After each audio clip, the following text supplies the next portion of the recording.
এই ভীষণ গরমে চটজলদি রান্নার জন্যে পাতুড়ি রান্না। রুই মাছের পাতুড়ি। রুই মাছটাকে কেটে গাছের কাঁচা লঙ্কা তুলে সর্ষে পোস্ত বেটে আদা কাঁচা লঙ্কা বেটে নিলাম।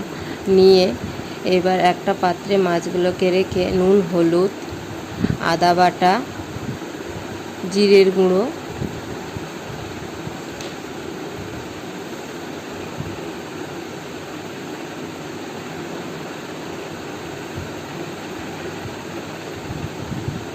আর সর্ষে পোস্তটাকে দিয়ে নেব।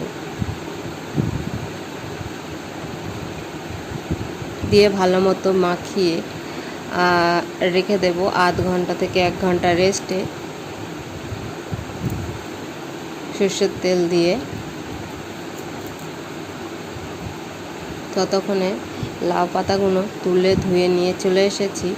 নিয়ে এসে এভাবে মাছ মুড়ে নেব। সব মাছগুলোকে মোড়া হয়ে গেছে। এবার কড়াইতে দিয়ে ভেজে নেব। কড়াই গরম হয়ে গেছে, দিয়ে দেব তেল।